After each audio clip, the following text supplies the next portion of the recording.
when we say customers churn, it's not a very respectful term to use when speaking about customers. Customers don't churn. Customers arrive, customers are engaged with, customers are onboarded, customers are served, sometimes customers are lost.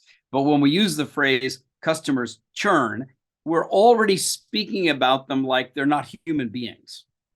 The answer to the question why customers leave and then new customers come, which in the business you may call churn, is because something initially attracted them, that they saw they would be able to get what they want, what they need, what they hope for, what they prefer, what they value.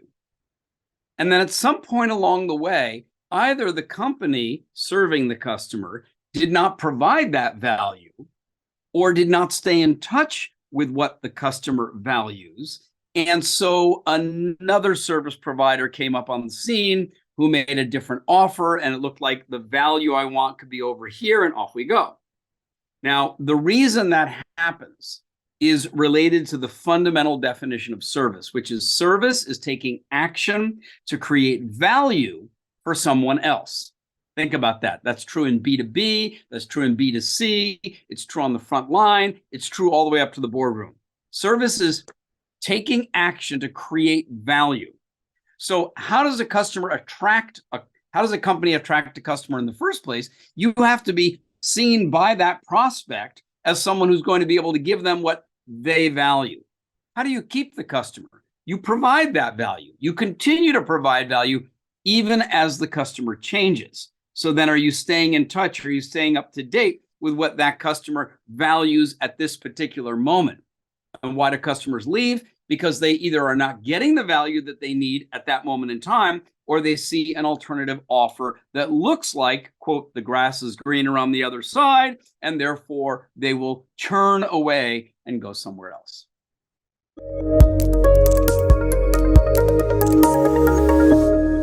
I was extremely fortunate. I went to high school in Westport, Connecticut, at a time when the rules for the game called Ultimate Frisbee had just been written in a different high school in nearby New Jersey. And a math teacher from that high school came to our high school, and he brought with him the rules of the game. So we were the second high school in the world to know how to play that game, Ultimate Frisbee. And in that game, the first rule is not about how many players, it's not about how do you score, it's not about what you're allowed to do or you have to do. The first rule is called the spirit of the game. And the spirit of the game means that the people who are playing are responsible for the quality of play. They're responsible for the mutual enjoyment that we have. They're responsible for the respect that we have for each other, the way we behave with one another. And so that style of interacting with other people is something that I learned very young. In fact, we even say that the spirit is more important than the score.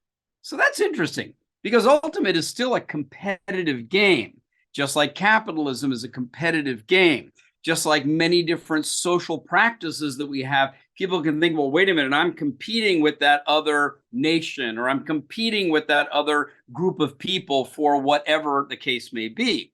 But I learned early that the spirit of the game itself is more important than the score.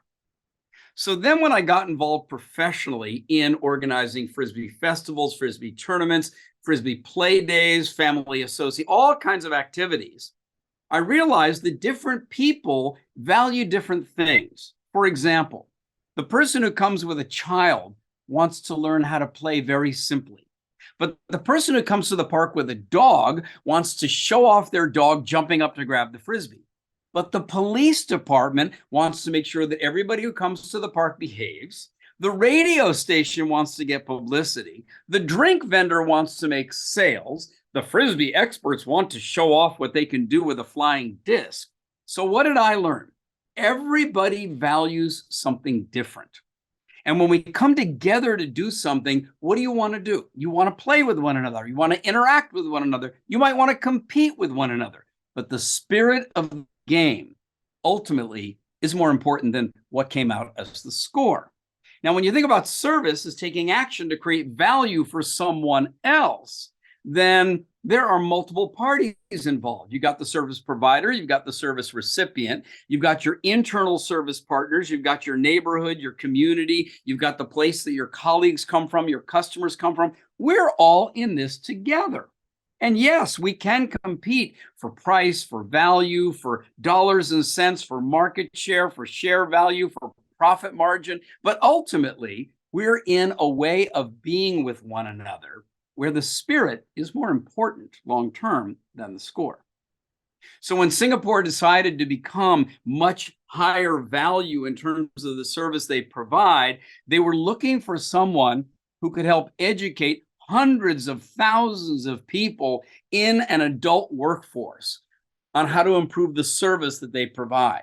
That's not just going to be about procedures. That's not just going to be about SOPs or SLAs, service level agreements. It's not just going to be about process. There is a spirited component in that, and I knew how to teach people how to do that from my earlier career in ultimate frisbee all over the world.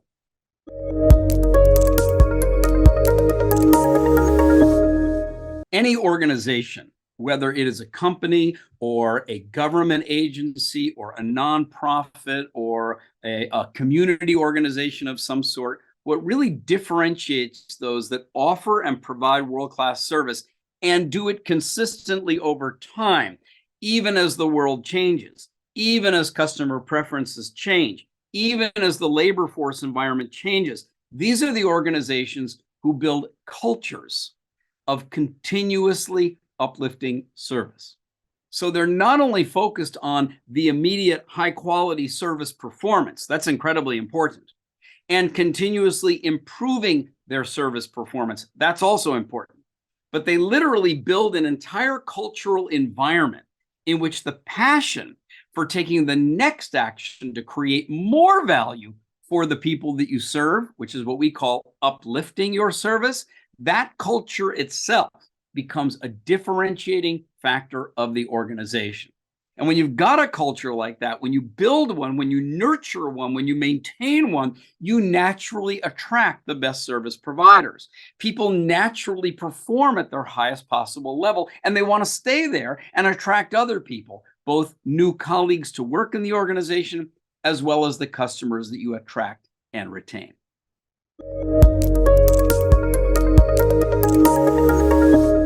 One of the challenges when you talk about measuring service is that there are many different methods and survey formats and questions and metrics and assessment scales.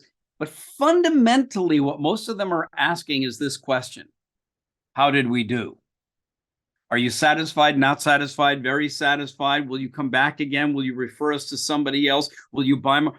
In other words, it's all about evaluating how did we do.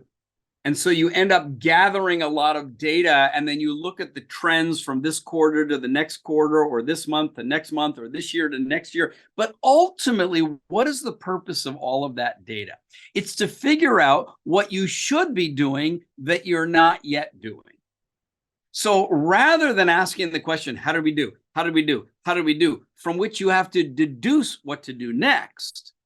One of the ways that leaders can measure service on an organizational scale is by asking customers the question, what should we do? What could we do? What do you want us to do? What are we doing now that you absolutely want us to continue? What are we doing now that you'd like us to stop? What are we not yet doing that you would like us to do and you would value and appreciate if we do it? So the first component there in measuring service on an organizational scale is, what are you measuring? Are you actually just tracking what people think about what you've already done, or are you engaging, inviting, and accumulating input about what your customers want you to do? Then the second form of measurement is, how many new ideas are your people coming up with to actually make that happen? How many of those ideas are actually being implemented? And then what was your customer's experience? What is their response from the implementation of new actions and new ideas, which are dedicated to and designed to create new or added value?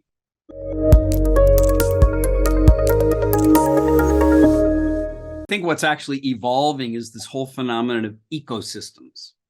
like a place where you have this sense of trust and appreciation and connection and past interaction and current time relationship and exploration and curiosity about a future relationship. And, the more integrated that becomes, the more seamless that becomes, the more connected and personalized it becomes, the more likely you are to go back to the same place to be served now and tomorrow and into the future. But in a competitive landscape, which is all over the world, there's always going to be new offers coming up. There are always going to be new service providers. And of course, today, the competition can be one click away and you're gone. So then what's going to retain somebody into that space of consolidated partnerships or, connected ecosystems is when you have multiple service providers who end up working very, very closely with each other on behalf of the ease and convenience for their customers.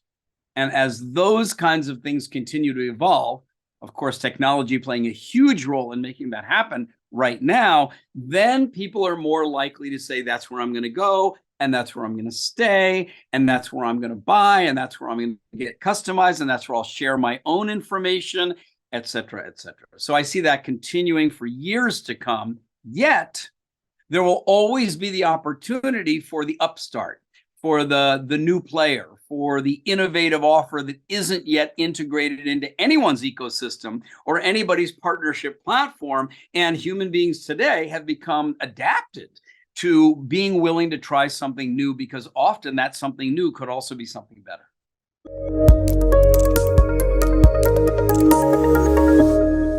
My favorite customer experience metric is number of new ideas implemented and nature of customer experience response to that latest or that newest idea implementation. All of the other metrics are fine. Customer effort score, customer satisfaction score, net promoter score, wallet allocation score. I mean, there's so many different ways that you can measure customer experience, different metrics that can be used. It could be speed, it could be quality indicator, it could be service level agreements. But the one that I love most is if you're tracking the number of new ideas that your team is generating. Are they just coming to work to follow the process, follow the procedure, or are they coming to work with a curiosity about what are we not yet doing that we might try doing? It could be a good idea, might not be a good idea, but let's generate enough new ideas. Then we can evaluate those ideas. And some of them you could do right away. Some of them will take time. Some of them you could do on your own. Some require collaboration with other people. Some of them you can do at no cost. Some of them require resources or a budget. Now, if you got a new idea that you can do right away on your own and it doesn't cost anything, it's called a quick win. And what's keeping you from doing it? Get on with the implementation. On the other hand, if you have new ideas that actually require cooperation with other people, will take more time, and do need some resources, those could be good ideas too. And the question is your team generating enough ideas? Are you evaluating those ideas, prioritizing those ideas, implementing the ideas, and then checking with your customers to see what is their experience with the new ideas that you've implemented?